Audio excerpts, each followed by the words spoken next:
Welcome, Formless Seekers. Tatakaye, Tatakaye. If you know the reference, you can see Eren Yeager in the mirror. You can hear the whisper tuning into a scream, saying, "Fight, fight." It is the rawest, most instinctual command the spirit can give to the body. It is the refusal to roll over and die when we feel like the walls are closing in. But here is where we get lost in that moment. We mistake the volume of our struggle for the validity of our path. We think that just because we are fighting, we are moving forward. But sometimes we are just swinging at ghosts. Today, we are walking the razor's edge. On one side, you have the courage to do what is necessary, no matter how terrifying. And on the other side, you have delusion, dressing itself up as perseverance. One is progressive, conscious action, the other, a loop. So, how do you know if you are the hero of your own story, or just a madman shouting at the sea? You have to drop out of the narrative in your head and get into the truth of your very being. We begin by checking its energy, the calibration. Let's run this through the system of chakras that we know. Start at the bottom, the root. When you feel the urge to push, ask yourself, is this action rooted in security, or is it rooted in my panic? Courage feels like the earth beneath your feet. It is solid. Even if you are scared, your feet are planted. Delusion feels like you are drowning. It is frantic. If you are fighting because you feel like you are about to disappear, I'm here to say stop, breathe, and ground yourself. Let yourself have this moment.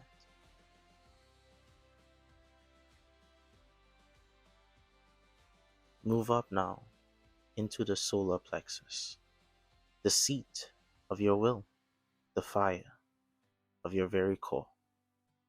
The question here is simple, but it cuts deep.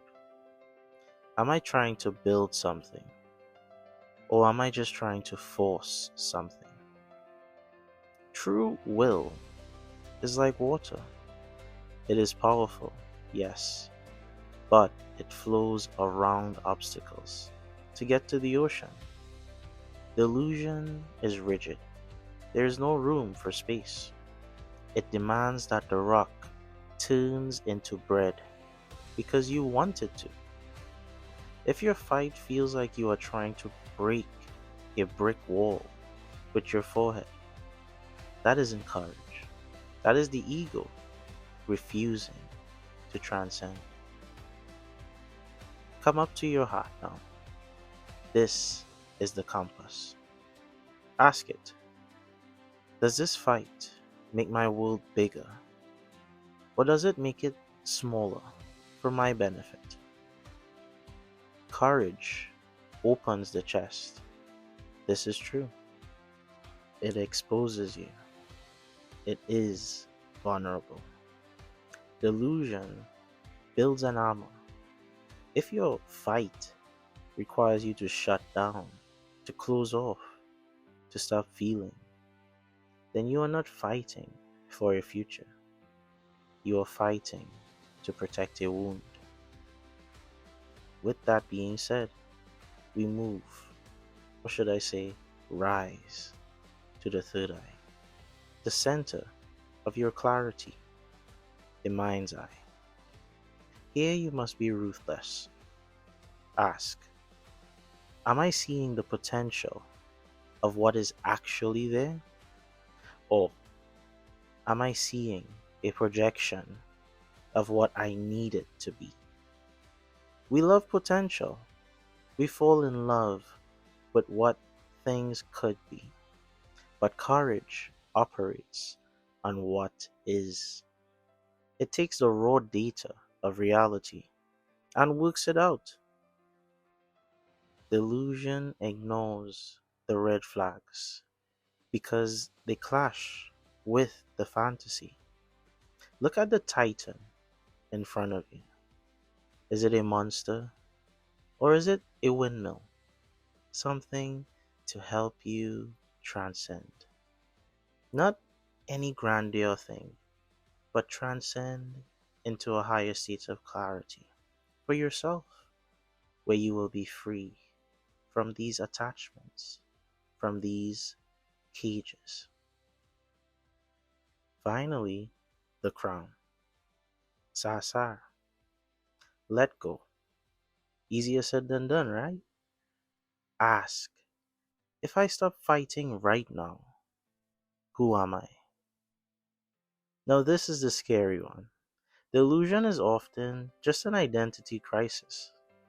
We fight because we don't know who we are without the struggle. Courage knows that you are a whole, regardless of the outcome.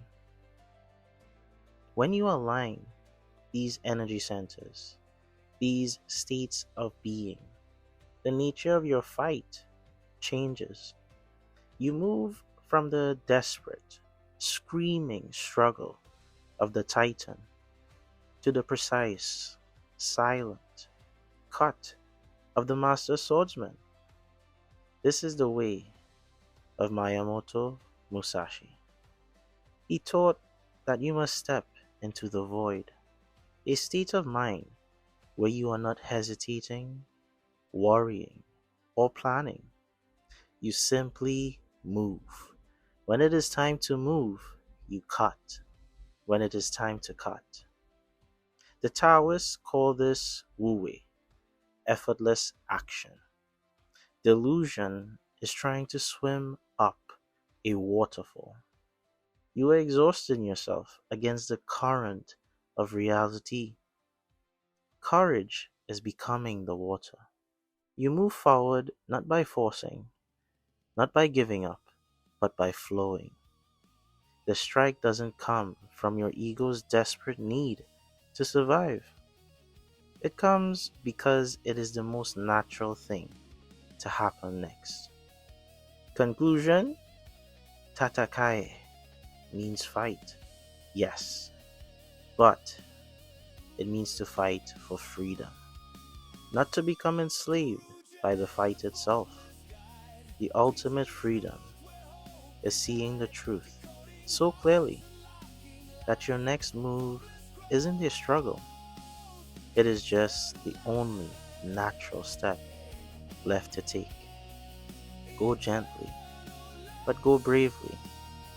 Tatakaye, Tatakaye. This is your Formless guide, signing off.